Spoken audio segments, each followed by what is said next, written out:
Bien.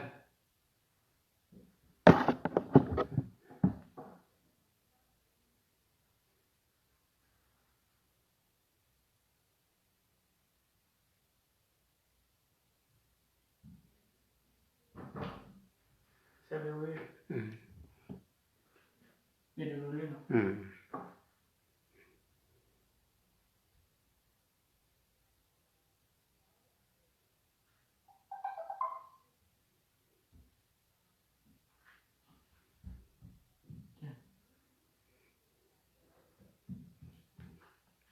Voilà. Bonsoir, bonsoir. Vous êtes connectés. Attendez, je vais mettre une petite musique. Puis après, on va revenir.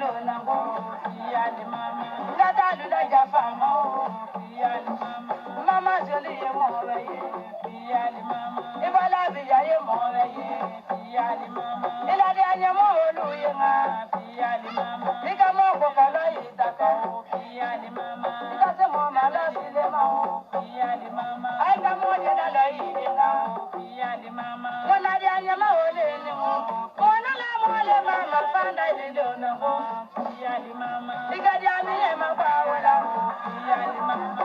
I ka bɛ ka mɔ ni ne lo, fiyali mama. Amule sa o amule, waya mule sa o amule. Nobody else say la lo mule bi o amule sa o amule. Yaya kisa o le ka, yaya kisa o le ka. Wanda soda, planeta soda, yaya kisa. Partagez, partagez, partagez, partagez dans les inbox. Invitez vos amis.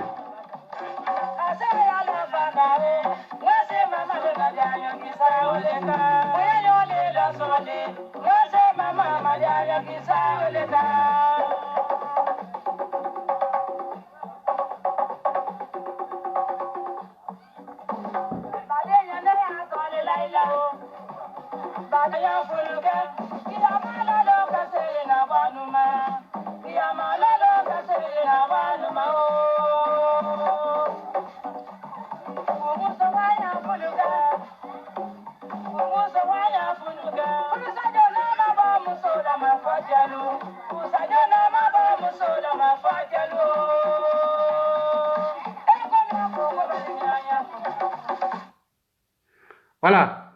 Bonsoir, bonsoir. Partagez la vidéo. Partagez, partagez, partagez. Appelez vos amis. On va parler. Voilà.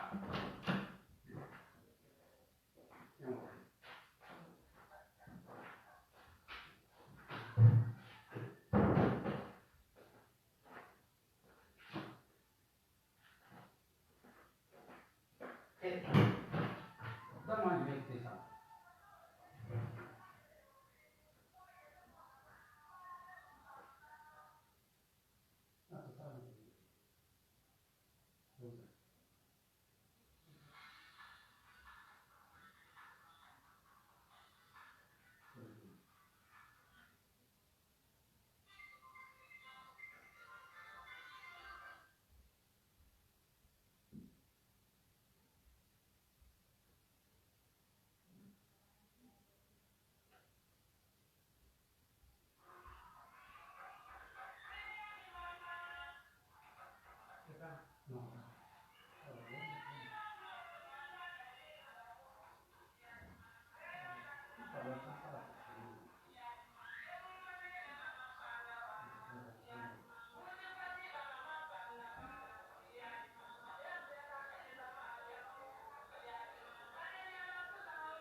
Voilà. Voilà. Bonsoir, bonsoir.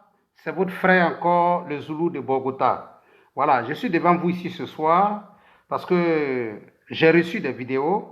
J'ai reçu surtout une vidéo que je vais faire écouter aujourd'hui à tous. Et puis, on va essayer d'analyser ensemble. Salut à toi, ma très chère grande sœur Fat Derasouba, depuis ta position. Salut à toi, mon très cher grand frère Abou Chérif, depuis ta position. Voilà. Ok. Donc, salut à toi, ma très chère nièce, depuis ta position, Massi de Paris. Salut à toi. J'espère que tu vas bien. Voilà. Ça fait un bail. Ok. Bon. Donc, je viens dans ce direct aujourd'hui. Je vous ferai écouter tout à l'heure un direct. Un audio. De quelqu'un qui est beaucoup quand même connu sur les réseaux sociaux. Et on va essayer d'analyser ensemble si aujourd'hui la Côte d'Ivoire mérite encore que nous soyons dans ce genre de discours pour vous faire comprendre qu'aujourd'hui l'opposition ivoirienne est dans la posture où ils disent ou ça passe ou ça casse. Et le mot où ça passe ou ça casse, il faudrait qu'on revienne sur ça parce que c'est quand même honteux que comment on appelle, pour des gens qui pensent gouverner la Côte d'Ivoire aient encore cette mentalité de vouloir tout détruire et surtout en allant même très loin pour chercher à créer un problème aujourd'hui, un conflit religieux entre musulmans et chrétiens. Et le plus grave encore, c'est vouloir même aller utiliser un pays voisin pour juste pouvoir arriver, comme on appelle, à leur fin. Mais on va tout à l'heure, je vais vous faire écouter cette vidéo avant de commencer le direct. Et puis, c'est après ça maintenant que je vais m'adresser à l'opposition ivoirienne pour que les Ivoiriens, fils et filles de Côte d'Ivoire, comprennent dans quelle posture aujourd'hui l'opposition ivoirienne veut rentrer. D'accord. Je vais aller chercher cette vidéo. Ok. Ok. Bon. Voilà.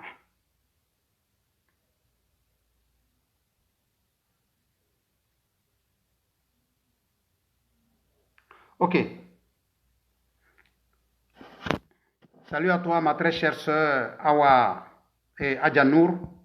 Voilà. Écoutez bien, je vais commencer par vous faire écouter. La vidéo dure, mais pour moi, il est important que vous écoutez cette vidéo, que moi-même m'écoutez. Parce que je vais faire une toute petite analyse et chacun de nous va comprendre. Écoutez bien. Bon. Un instant.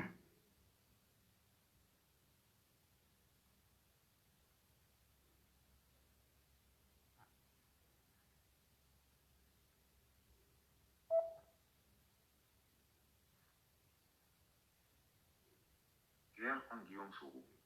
Alassane Ouattara tente de se rapprocher de l'imam Diko. Bon, attendez, je vais reprendre.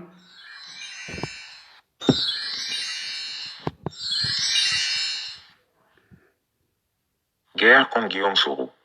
Alassane Ouattara tente de se rapprocher de l'imam Diko. Le grand sultan Alassane Ouattara ne respecte plus rien dans ce monde. Grand manipulateur, il prend un plaisir certain à mentir à tout vent, surtout à la communauté musulmane, à qui il veut faire croire qu'il est l'un des leurs, qu'il est leur seul défenseur.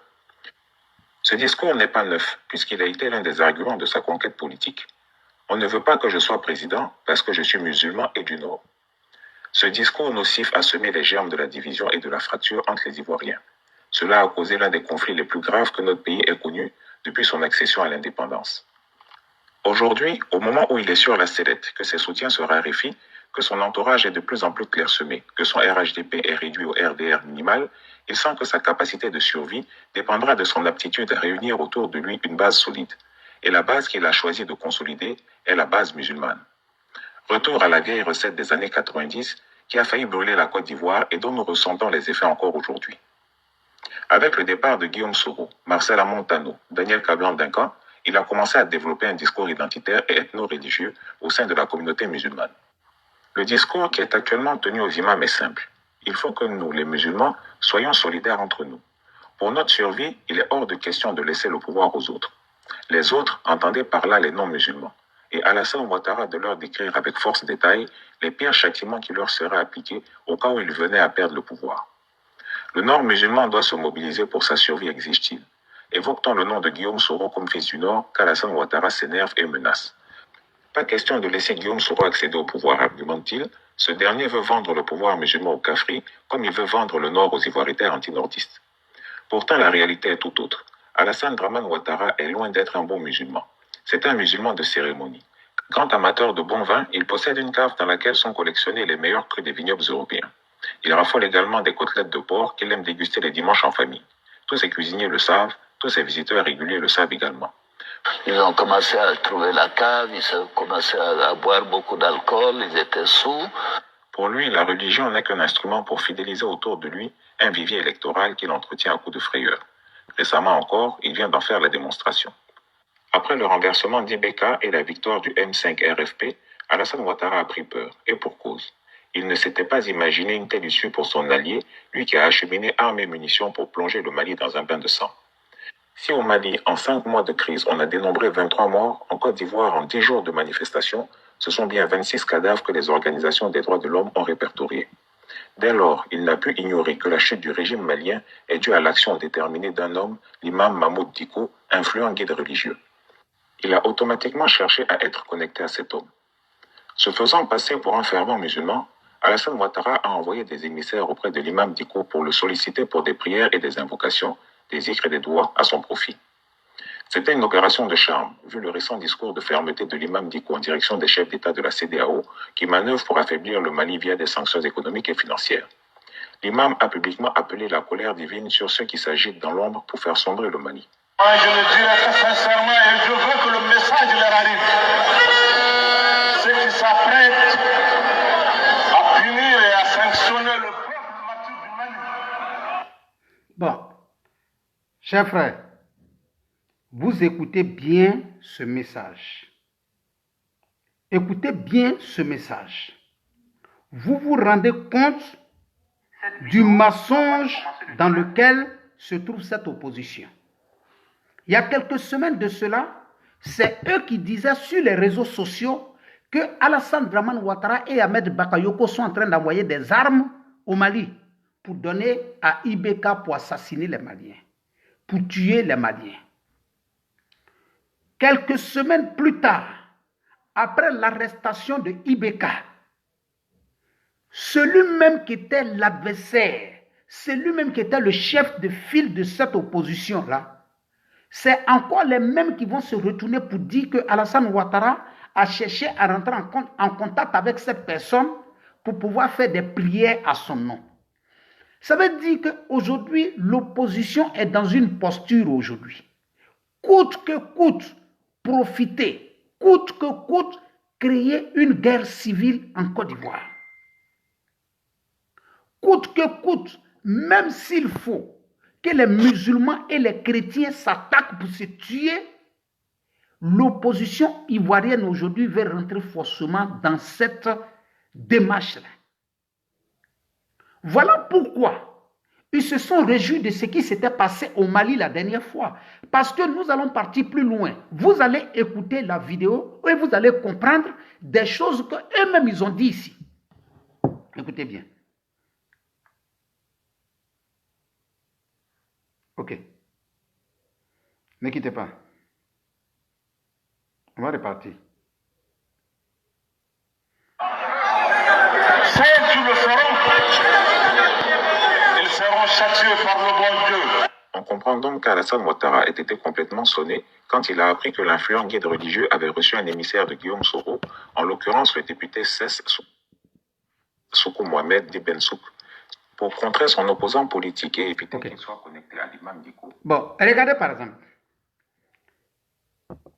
Il dit que le député Ben Souk a été envoyé par le président Soro Diom à Bamako pour aller croiser l'imam.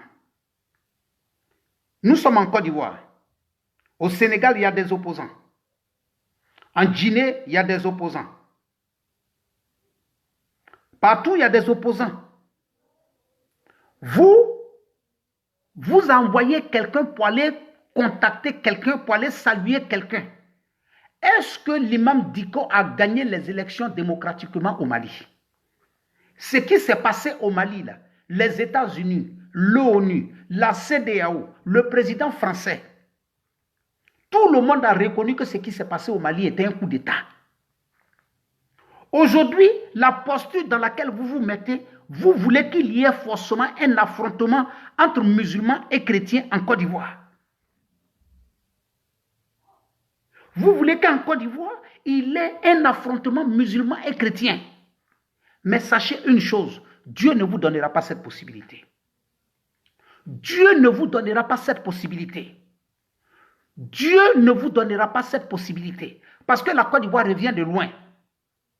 La Côte d'Ivoire revient de loin.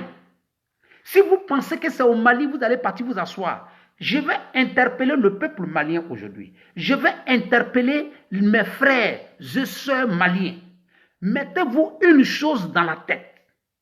Manifestez dans votre pays. Faites ce que vous voulez dans votre pays.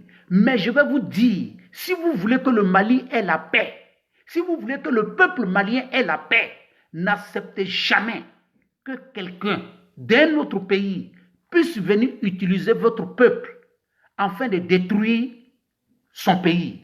N'acceptez jamais, parce que si vous vous mettez dans cette posture, ce que vous oubliez, combien de ressortissants maliens y a-t-il en Côte d'Ivoire?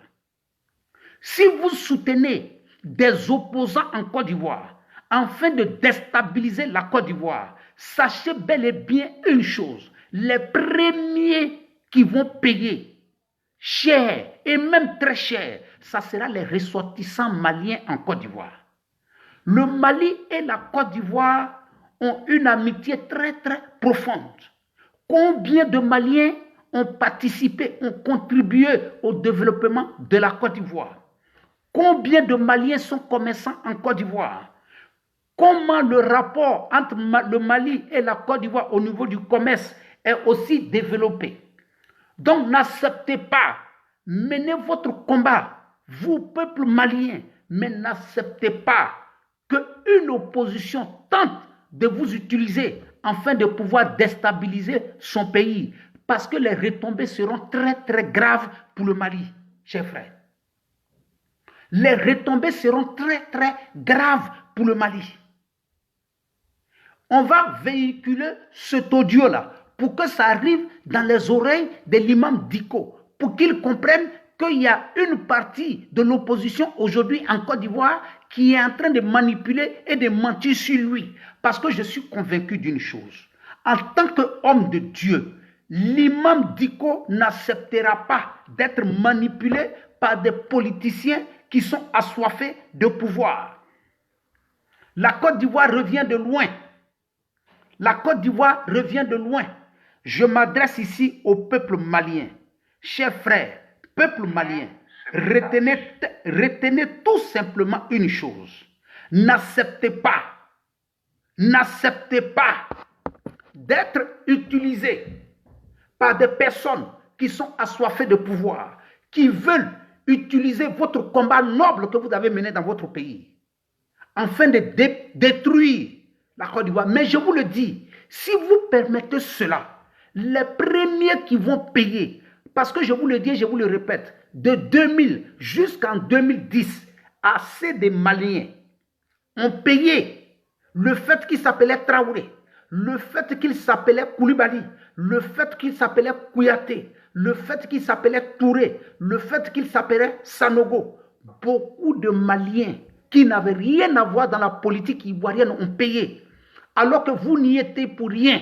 Mais si de par malheur, certains Maliens se permettent de soutenir des hommes politiques afin de chercher à déstabiliser la Côte d'Ivoire. D'ailleurs, je vous le dis, ça ne sera même pas possible de le faire. Mais si vous tentez de le faire, chers frères, les retombées seront graves.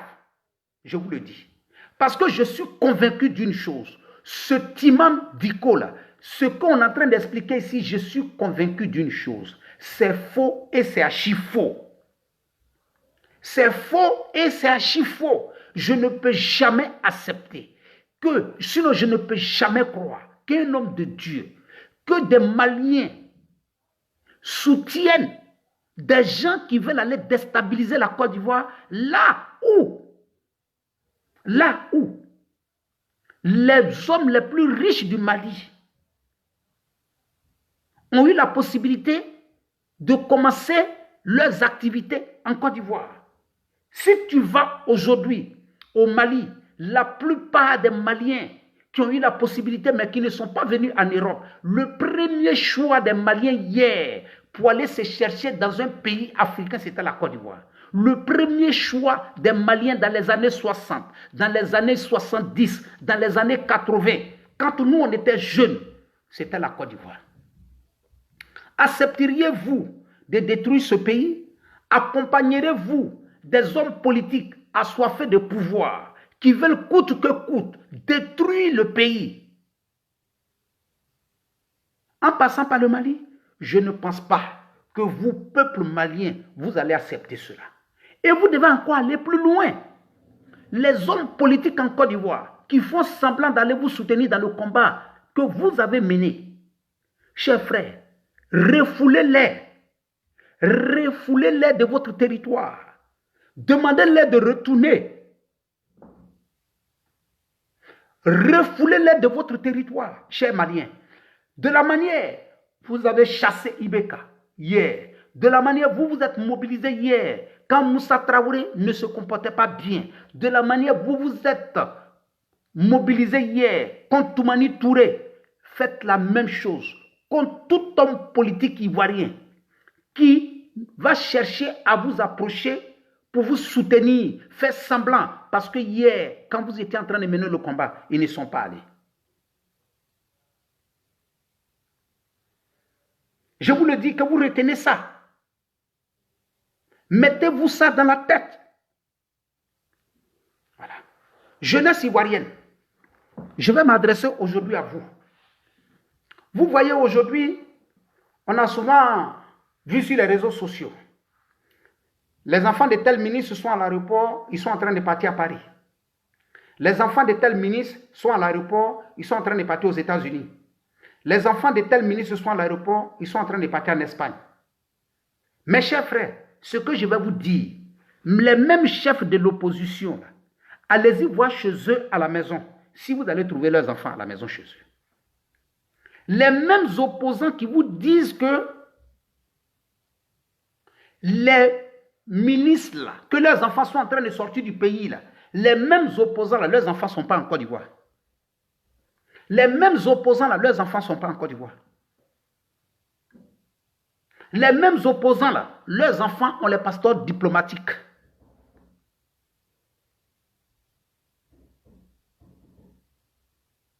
Ils font sortir eux-mêmes aussi leurs enfants de la Côte d'Ivoire. Et vous croyez que eux, là, ils sont en train de mener un combat pour vous. Regardez aujourd'hui le cas du Mali. Regardez ce qui s'est passé au Mali. Nos pauvres mamans ménagères, les tailleurs, les chauffeurs de baka, les chauffeurs de car, on les a mobilisés pour chasser, comment on appelle, Ibeka. Ibeka est parti. Nos pauvres mamans ménagères qui ont eu leurs enfants qui ont été blessés lors des manifestations là, sont au Mali, à Bamako, en train de se soigner. Ils n'ont même pas l'argent pour se faire soigner. Pendant ce temps, ces mêmes militaires qui sont venus et qui ont enlevé Ibeka au pouvoir signent un accord avec la CEDEAO afin de permettre à Ibeka d'aller se soigner. Je suis convaincu et je jure qu'il y a des Maliens, qui ont des maladies plus graves que celles de Ibeka, mais qui sont au Mali. Qui n'ont même pas l'argent pour se soigner, mais qui sont au Mali.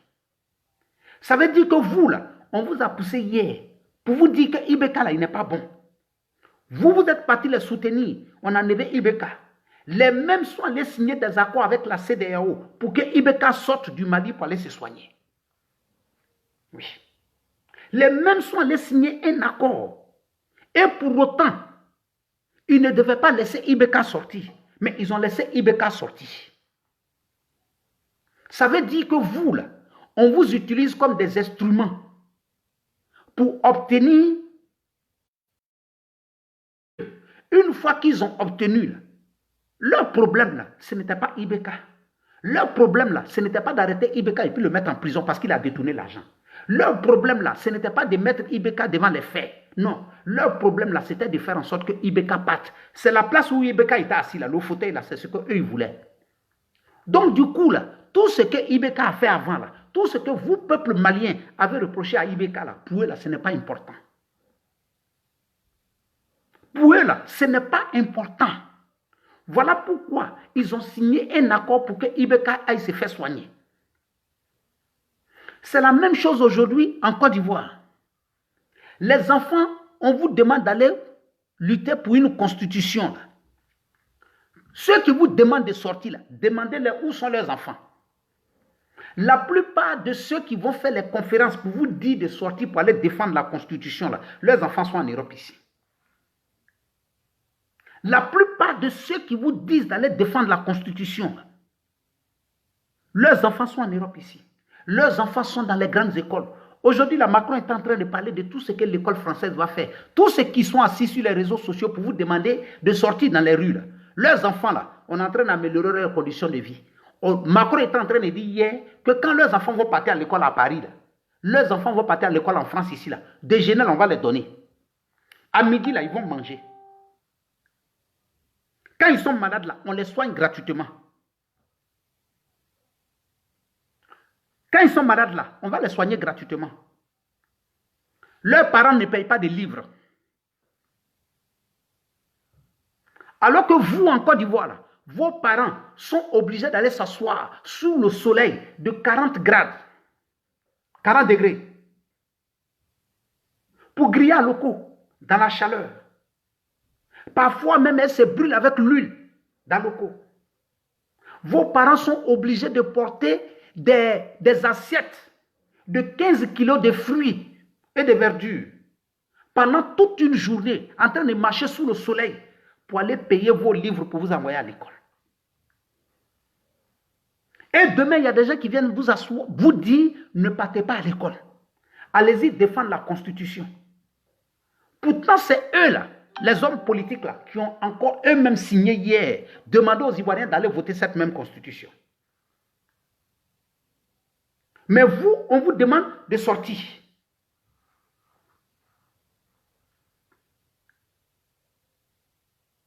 Vous, on vous demande de sortir. Allez risquer votre vie. Pourquoi?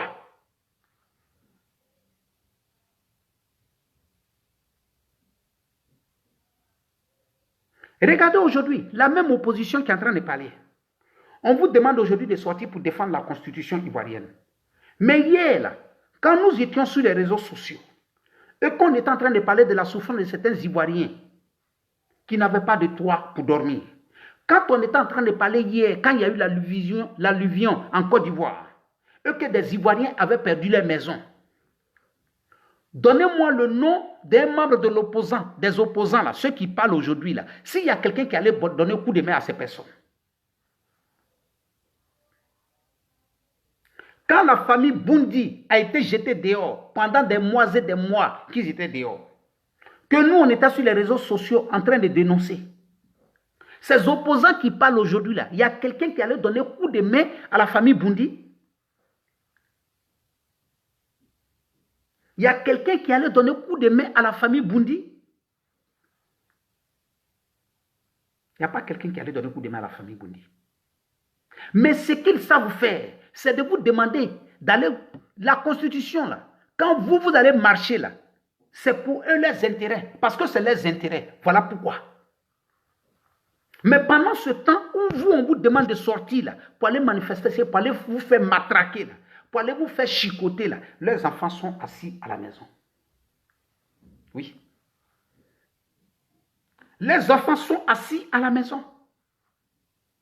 Ce sont que des hypocrites purs.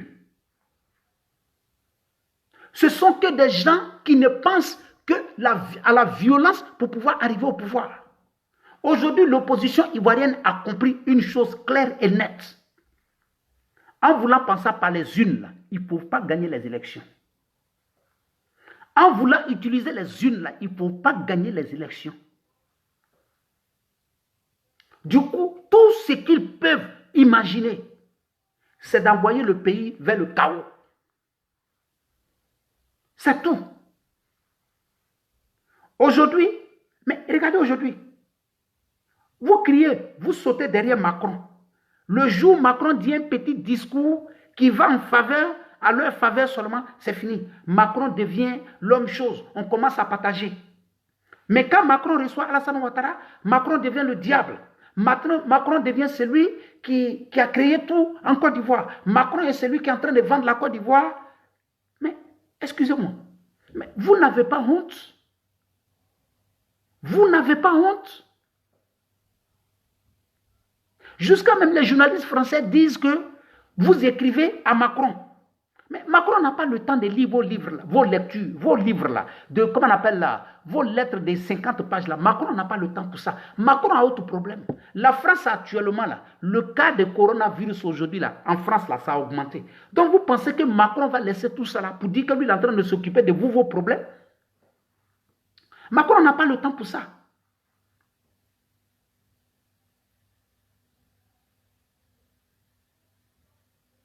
Macron, là, il n'a pas le temps pour ça. Macron, là, c'est le peuple français qui l'a voté pour gouverner la France. Macron n'a pas été voté par le peuple français pour gouverner le Mali. Vous vous rappelez, une fois quand Macron est parti au Burkina, il y a une jeune fille étudiante qui lui a posé une question. Il a été clair. Il a dit à la fille que vos problèmes là, moi je ne suis pas venu ici pour régler vos problèmes. Les personnes que vous avez votées, c'est eux là qui doivent résoudre vos problèmes. Vous avez un président de la République. Adressez-lui. Vous avez des hommes politiques. Nous tous on est sortis ici, on a insulté Macron. Alors que ce que l'enfant a dit là, c'est vrai. Macron a été clair avec la jeune étudiante du Burkina. Il lui a dit, je ne suis pas venu au Burkina ici pour vous dire ce que vous devez faire. Je ne suis pas venu pour ça. Si vous avez un problème là, voilà votre président qui est là. Ce jour-là, nous tous on a trouvé que c'était humiliant, alors que c'est une réalité.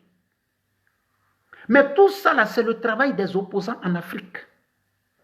Parce qu'on veut toujours présenter celui qui a gagné les élections comme un diable absolu, comme un criminel.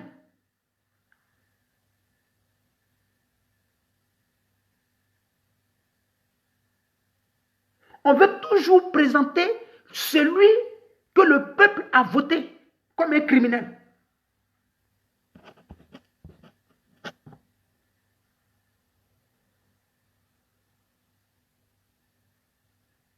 Donc ce que je vais vous dire, là, moi le Zoulou de Bogota, je vous le dis et je vous le répète, je suis dans une posture où nul ne peut m'arrêter. Oui. Où nul ne peut m'arrêter. Et je continuerai dans ce combat. Je dis et je répète, mon combat, c'est un combat démocratique. Mon combat, je veux qu'en 2020, le 31 octobre soir, quand les élections sont terminées, que les perdants prennent leur téléphone et félicitent le vainqueur. C'est tout.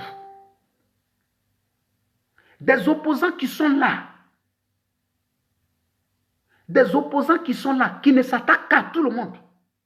Matin, midi et soir, c'est eux qui sont là, en train d'insulter le président de la Cour constitutionnelle. Mais le monsieur ne fait que respecter la loi. Il ne fait que appliquer ce que dit la loi.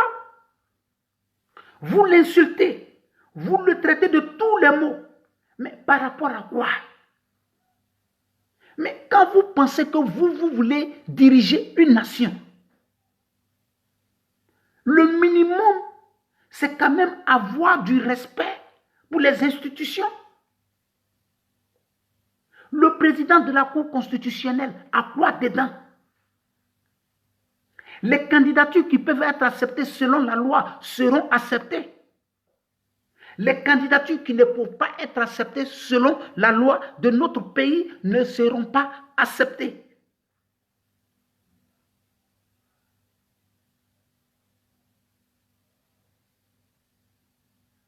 Donc de quoi vous parlez?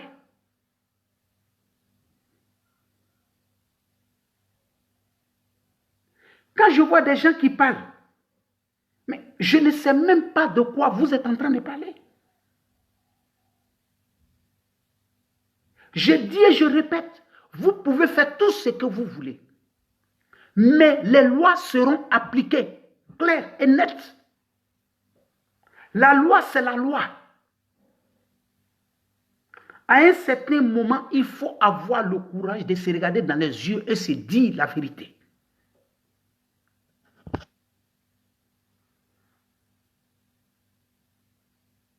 À un certain moment, il faut avoir le courage de se dire la vérité. On ne peut pas, pour ses intérêts personnels aujourd'hui, vouloir coûte que coûte mettre les musulmans et les chrétiens en conflit. Ce conflit-là, vous allez gagner quoi dedans? En véhiculant ce genre de message, vous allez où avec? C'est vous qui êtes. Voilà pourquoi j'ai dit, il y a des choses sur lesquelles je ne peux pas finir. C'est moi qui ai dit hier que Bédié, là, il est en train de gouverner mal le pays. Pendant une dizaine d'années, on est resté en train de dire à Laurent Gbagbo que c'est un assassin, c'est un criminel. Le 16 avril 2011, on a dansé dans les rues après l'arrestation de Laurent Gbagbo. Ils l'ont envoyé à la CPI, on n'a rien dit. Il y a d'autres même qui ont fait des déclarations pour dire que là où Gbagbo se trouve là, c'est sa place.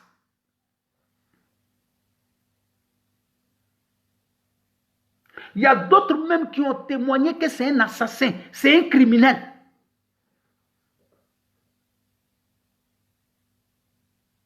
Aujourd'hui encore, vous les mêmes, vous voulez vous associer à ce même Gbagbo pour chasser celui que vous-même vous avez poussé hier pour venir s'asseoir au pouvoir.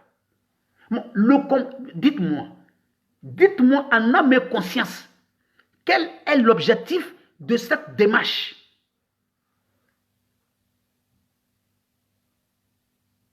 Quel est l'objectif de cette démarche?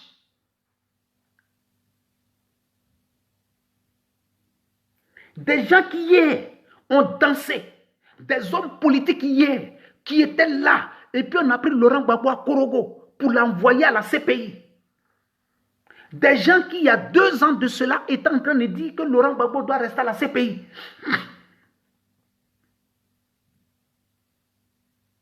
Dans le combat de la réconciliation, c'est tout à fait normal qu'on puisse raisonner dans ce sens. J'ai compris. Mais qu'on se lève pour dire qu'on va s'associer avec le même Laurent Gbagbo, le parti de Laurent Gbagbo. Mais pour dire qu'on vient chasser le même pour lequel on a tenu des armes pendant 10 ans. Bon, quel est le projet?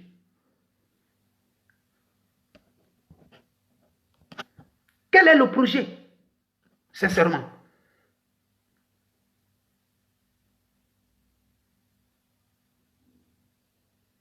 Quel est le projet? Dites-moi quel est le projet réel. Est-ce que le PDCI même qui est là, le PDCI n'était pas là hier quand on prenait Gbagbo pour l'envoyer à la CPI? Le PDCI n'était pas là. C'est facile aujourd'hui de prendre tout. Je le dis, c'est facile aujourd'hui de prendre tout et de déposer sur Alassane Ouattara. Mais vous étiez là hier. C'est vous-même dans l'hôtel du Golfe, là, vous étiez tous là-bas, vous avez dit que Gbagbo a sa place là, à la CPI. Les journaux sont là. Ou Bédié lui-même, il dit que Gbagbo est mieux là où il est. Aujourd'hui, juste parce que tu n'as pas trouvé un accord, afin que le candidat soit le candidat du PDCI, automatiquement, tu deviens un opposant. C'est tout à fait normal. Je le dis, en politique, on se met ensemble sur des bases politiques. À partir du moment où ces bases-là ne sont plus réunies, il n'y a pas de problème. La séparation est juste. Mais le plus grand malheur, c'est d'oublier ce que tu as fait hier. Où tu étais assis, et puis il y a des décisions qui ont été prises, et puis tu as fait semblant de ne pas entendre.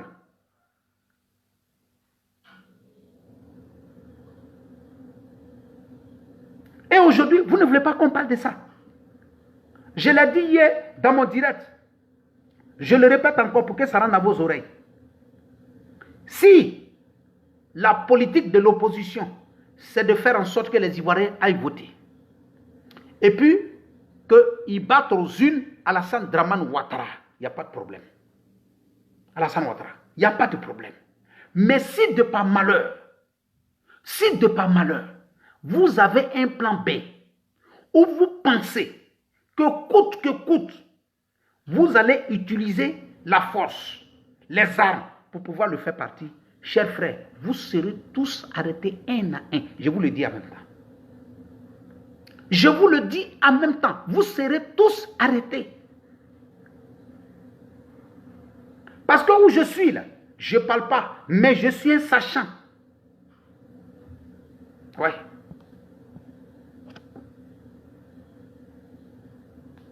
Je suis un sachant. J'ai les messages. J'ai ça. J'ai les messages. Je parle en conséquence des causes. Les moments venus, on va les faire sortir. Les moments venus, les messages vont sortir. L'opposition ivoirienne fait semblant de ne pas savoir. L'opposition ivoirienne fait semblant de ne pas savoir. Mais, je vous le dis et je vous le répète, il y a 3 mois de cela, une 60aine de personnes ont été arrêtées en Côte d'Ivoire. Pris la main dans le sac. Pris la main dans le sac. Une 60aine de personnes. Pris la main dans le sac. Ça, je vous le dis.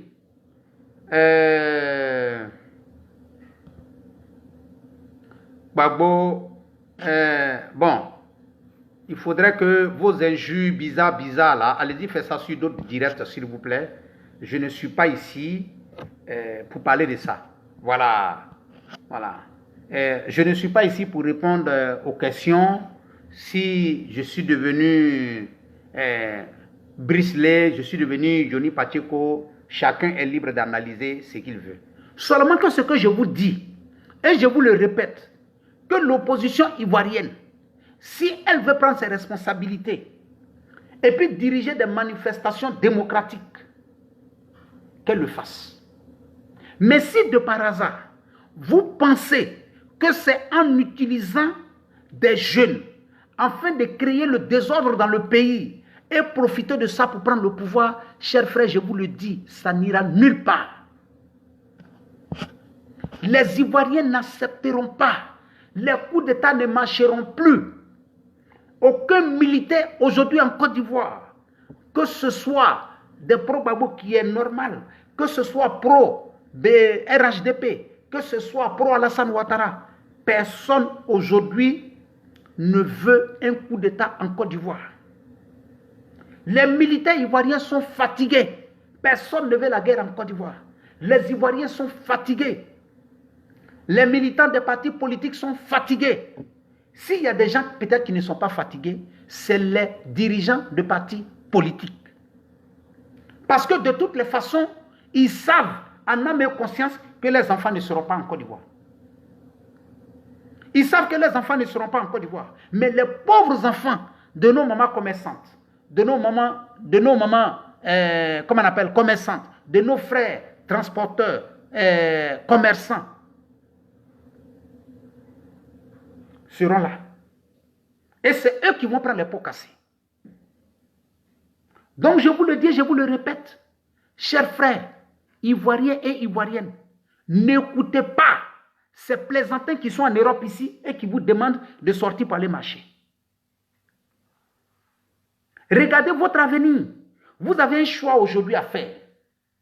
Vous avez un choix aujourd'hui à faire entre une opposition qui a peur de prendre ses responsabilités, comme cela devrait être, qu'une opposition est celle-là qui accepte de se mettre devant une marche démocratique, une protestation démocratique.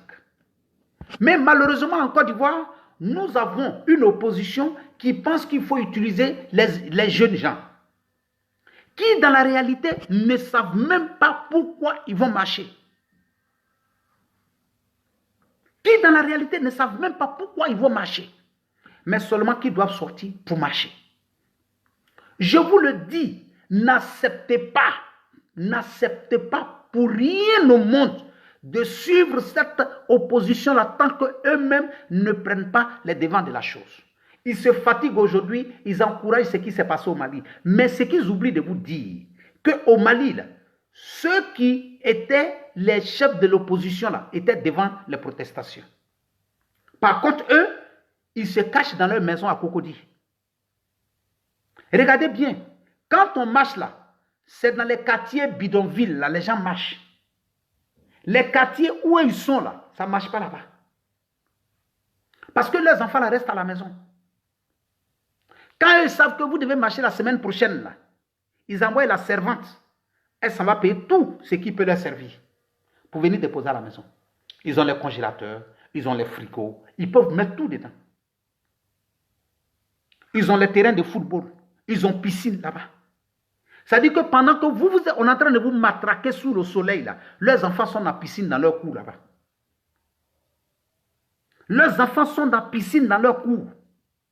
Les enfants s'apprêtent à manger. Pendant que vos mamans sont en train de pleurer à Bobo, en train de marcher sous le soleil pour aller chercher où vous êtes. Eux, ils sont assis avec leurs enfants à la maison.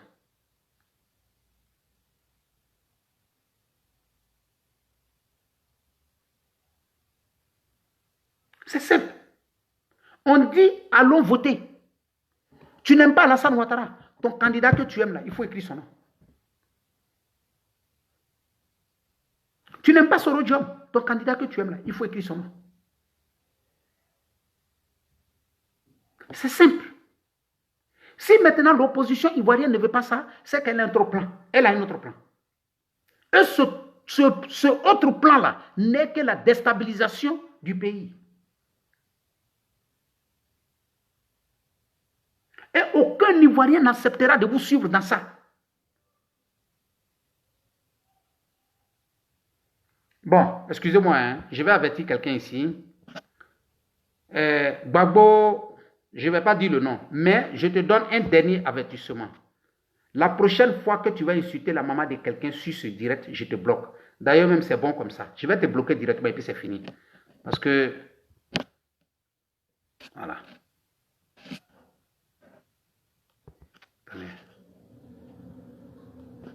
Bon. Gbagbo, bloqué Gbagbo, comment on appelle, je vais te dire maintenant, Gbagbo Babier, au revoir. Prochainement, ta maléducation, tu iras faire ça sur d'autres directs, pas chez moi ici. Au revoir. Voilà, merci beaucoup. Voilà. Des gens qui n'ont aucune éducation, tu as ta page Facebook, c'est dans le direct des gens, tu vas y venir insulter maman des gens, papa des gens. Moi, je te bloque directement et puis, ok, on s'en va, on continue. Les vidéos où tu parles insulter maman des gens, papa des gens, il faut aller insulter là-bas. Ce n'est pas sur moi, mais direct, tu vas venir insulter. Voilà, c'est tout. Voilà. Je le dis et je le répète. Voilà. Ok. Merci beaucoup. Au revoir. Donc, chers frères, ce que je vais vous demander. Aujourd'hui, jeunes Ivoiriens, Ivoiriens et Ivoiriennes, prenez conscience. Votre destin est dans votre main. N'acceptez pas de suivre des opposants qui sont assis chez eux à la maison et qui vous demandent de sortir. N'acceptez pas. N'acceptez pas de soutenir ces hommes politiques qui s'asseyent chez eux à la maison et qui vous demandent de sortir. N'acceptez pas. Parce que je vous le dis, les perdants, ça sera vos parents. C'est vos parents qui vont pleurer demain. C'est vous qui allez gâcher votre avenir. Et quand vous allez sortir de cette prison-là, si Dieu vous sauve, demain, là, les hommes politiques pour qui vous êtes allés marcher, là, c'est ces petits enfants qui vont venir vous commander en Côte d'Ivoire. Quand vous allez vous faire arrêter pour des hommes politiques pour gâter votre avenir, vous allez faire 10 ans de prison, vous allez faire 15 ans de prison. Quand vous allez sortir de cette prison, son enfant qui n'était même pas encore né, quand vous êtes allé en prison là, l'enfant qui est né au moment où vous étiez en prison là, c'est cet enfant-là qui va venir vous commander demain. C'est cet enfant-là qui va venir vous dire comment vous devez vous comporter. Je vous le dis et je vous le répète, c'est ça qui est la vérité. Donc, chers frères, la politique, l'homme qui demande aux gens de sortir là, doit se mettre devant. Même il y a des gens qui sont sur les réseaux sociaux qui se cachent. Chers frères, n'écoutez pas, ne les écoutez pas. Parce que quand quelqu'un lui-même n'a pas le courage de montrer son visage, ça veut dire que lui-même, il ne croit pas à ce qu'il est en train de faire. Il ne croit pas à ce qu'il est en train de faire. Il sait que ce qu'il est en train de dire là, ce n'est pas vrai. Voilà pourquoi il se cache. Sinon, quand on est sûr de ce qu'on dit, on ne se cache pas. Quand on est sûr de ce qu'on dit, quand on sait qu'on est dans la vérité, on ne cache pas son visage. Quand dans la politique, l'homme devient violent en politique, quand le dernier recours de quelqu'un en politique, c'est la violence, ça veut dire qu'il n'a plus d'argument politique. C'est tout. L'opposition aujourd'hui n'est pas dans une histoire pour dire on va mobiliser nos militants pour aller voter le 31. L'opposition ivoirienne aujourd'hui est dans une posture où ils disent que Alassane Ouattara doit partir. Il ne doit même pas poser sa candidature. L'opposition ivoirienne aujourd'hui est dans une posture où on menace le président de la Cour constitutionnelle. L'opposition ivoirienne aujourd'hui est dans une posture où on menace le militaire, le gendarme, le policier. Parce qu'ils veulent que les gens sortent, même que les policiers les accompagnent, à aller détruire tout ce qui a été construit. S'ils le font, c'est qu'ils ne sont plus là pour défendre l'intérêt de la nation. Ils sont là. Les policiers, les gendarmes, les militaires sont là pour protéger les biens de l'État. Vous ne pouvez pas applaudir les Maliens qui hier sont allés arrêter Ibeka, les militaires maliens qui sont allés arrêter Ibeka hier et attaquer les militaires ivoiriens qui empêchent des gens d'aller détruire les biens de l'État. C'est de l'hypocrisie. C'est de l'hypocrisie. C'est ce qu'on appelle la vraie sorcellerie.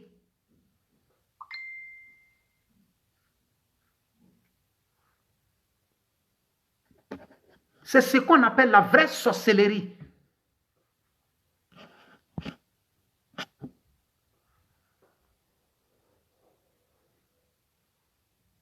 Voilà. Donc je peux vous rassurer une chose, claire et nette. Si vous pensez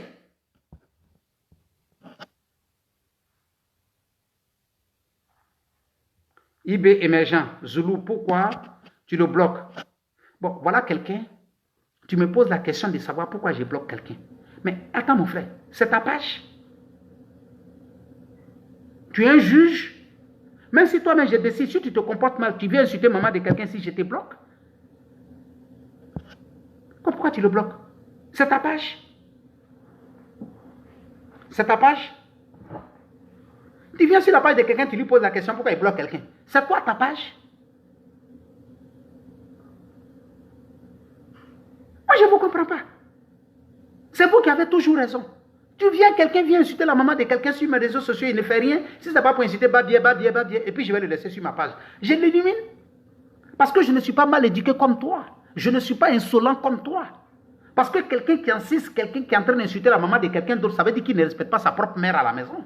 Parce que si toi-même qui me demandes pourquoi je le bloque là, si tu respectais ta mère à la maison, tu n'allais pas accepter que quelqu'un vienne sur mon direct pour me dire qu'il est en train d'insulter la maman de quelqu'un. Et puis tu vas me poser la question, pourquoi tu le bloques? Donc tu ne fais que démontrer que toi-même là, tu n'as aucun respect pour tes parents à la maison. À plus forte raison, respecter les parents des autres. Parce que si tu étais un homme conscient, c'est toi-même qui allais me dire, Zoulou, écoute, il y a quelqu'un qui est en train d'insulter maman des gens, il faut le bloquer. Et tu as même le kilo de me demander pourquoi tu le bloques. C'est ta page. Je t'ai appelé ici. Est-ce avant de faire mon direct, je t'ai appelé pour dire viens regarder mon direct. Insolent que tu sois. Il faut me répondre encore, tu vas comprendre. Je vais te bloquer ici. Moi, je dis toujours, politique là, la chose que je ne peux pas accepter. On peut protester, on peut faire tout. Mais quand quelqu'un commence à insulter maman des gens, ça là, je ne supporte pas. Ça, je vous dis. Ça là seulement, là, je ne supporte pas. Je ne veux pas savoir si la maman que tu es en train de supporter, elle est ménagère, elle est ministre, elle est docteur, elle est professeur, elle est quoi. Moi, ça, ce n'est pas mon problème. Pour moi, la mère ne se touche pas. Pour moi, les parents ne se touchent pas. On peut discuter, on peut faire tout. Mais ça là seulement, là, on ne touche pas à ça.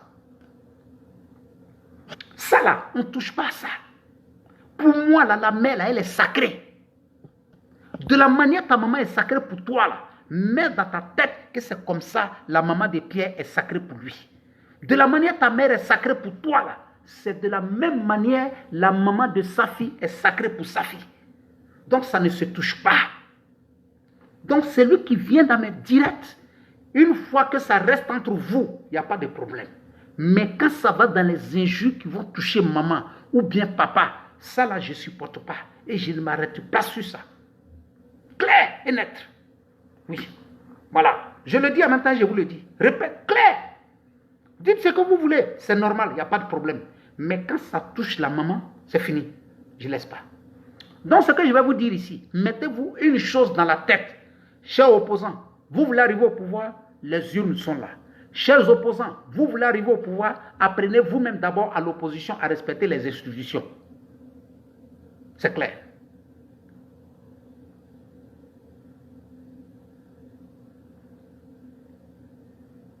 Apprenez vous-même à respecter d'abord les institutions.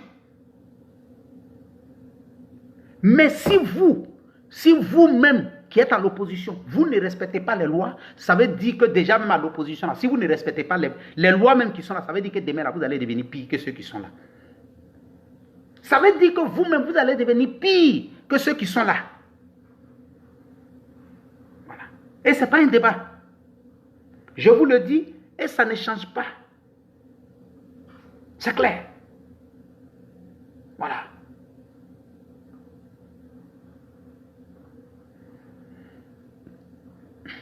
Voilà. Donc, ce que je vais vous dire, ici, là, l'opposition ivoirienne, pour ceux qui sont en train de me suivre, vous êtes libre, quand vous venez, vous contestez tout ce que Zulu de Bogota dit, il n'y a pas de problème.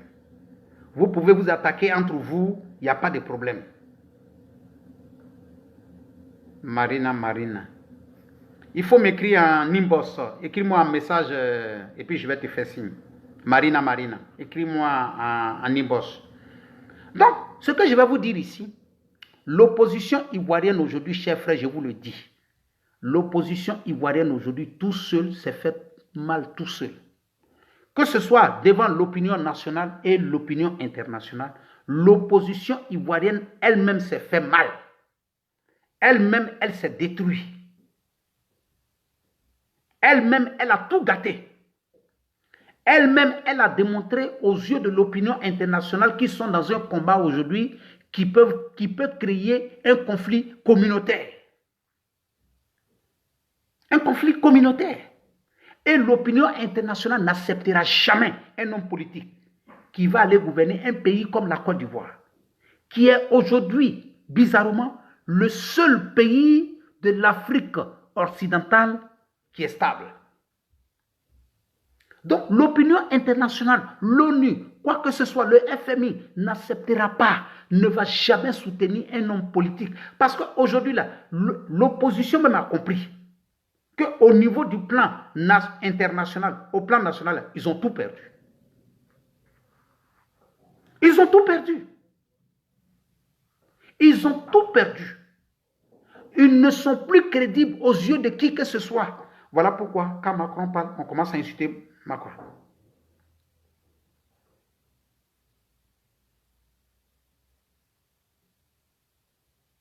Tu comprends?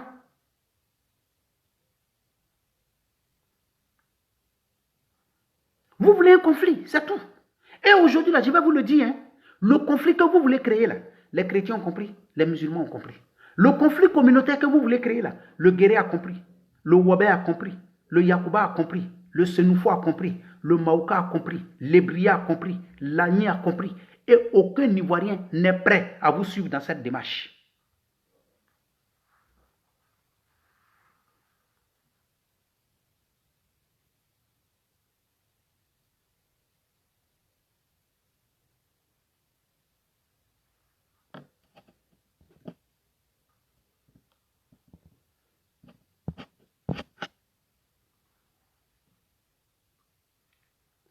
Non, c'est ça.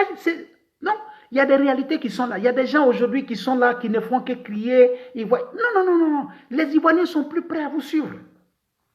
Vous savez, il y a combien de Wabé qui ont perdu la vie? Combien de Guérés qui ont perdu la vie? Combien de Maouka? Combien de Donieka? Combien de Gagou ont perdu la vie? Comment on appelle? Pour des futilités, pour des causes politiques. Et aujourd'hui, là, ces mêmes hommes politiques, regardez bien, ce qui est même bizarre, ça dit que hier, là, il y a des gens qui ont perdu la vie en voulant défendre la cause de Laurent Gbagbo contre Soro Diop. Il y a des gens qui hier ont perdu la vie pour pouvoir défendre la cause d'Alassane Ouattara et d'Henri Konan Bédié, leur projet politique. Aujourd'hui encore, c'est les mêmes qui veulent s'affronter entre eux. Ça veut dire que ceux qui ont perdu la vie, ce n'est pas leur problème. Ceux qui vont perdre encore la vie, ce n'est pas leur problème. Tout ce qui, eux, les intéresse là, c'est comment arriver au pouvoir, c'est tout. Comment eux vont arriver au pouvoir, c'est ça qui les intéresse. Ça va se faire dans le sang, là. Ça va te faire, les gens n'ont qu'à mourir. Là. Aujourd'hui, là, ils font comme publicité, ils disent qu'il y a eu 27 morts en Côte d'Ivoire. Eux-mêmes, là, ils disent qu'il y a eu 27 morts en Côte d'Ivoire, l'opposition. Mais demandez-les, les 27 morts qu'il y a eu en Côte d'Ivoire, là, demandez-les, ils n'ont qu'à montrer vidéo où il y a un membre de l'opposition qui allait saluer l'une des familles endeuillées pour leur dire il y a quoi à la famille. Il n'y en a pas. Ça veut dire que les morts, là, ils veulent utiliser ça pour déstabiliser le pouvoir. Ils veulent utiliser ces morts-là pour faire comprendre comment on appelle, aux organisations internationales que Alassane Ouattara, c'est un assassin. C'est tout. C'est tout. Sinon, tout le reste, là, ce n'est pas leur problème. Tout le reste, là, même ces 4 Ivoiriens peuvent mourir aujourd'hui, là, ce n'est pas leur problème. Au contraire, même quand 50 meurent, là, ils vont s'appeler maintenant pour dire, ah voilà, vous avez vu, on a maintenant les dossiers. Ils vont aller faire photo maintenant où les gens sont morts là, pour déposer ça. Pour dire, voilà, quand on vous dit que Alassane est en train de tuer les Ivoiriens, là, voilà ça qui est là. Voilà, voilà, les preuves qui sont là. Alassane est en train de tuer les gens. Alassane est en train de faire comme ça. Voilà ça. Mais vous faites tout ça, là, ça ne va pas quelque part. Vous faites tout ça là, ça ne va pas quelque part. C'est zéro parce que vous êtes dans le faux. La communauté internationale a compris que vous êtes dans le faux. C'est à cause de ça que Macron ne vous calcule pas. Vous avez menti sur les réseaux sociaux. Macron ne va jamais recevoir Alassane. Macron l'a reçu. Vous avez pris tout, vous avez tourné encore, vous avez dit tapis rouge. Mais depuis Alassane est venu au pouvoir, il a été souvent reçu, comment on appelle, à l'Élysée sans tapis rouge. Le jour où Alassane a été reçu à, comment on appelle, à l'Élysée, et puis il a parlé du franc CFA là, il n'y avait pas tapis rouge. Il n'y avait pas tapis rouge.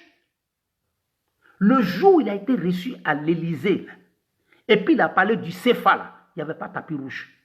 Le jour où il a été reçu à l'Élysée, et puis il a parlé des CFA là, Macron ne l'a pas accompagné.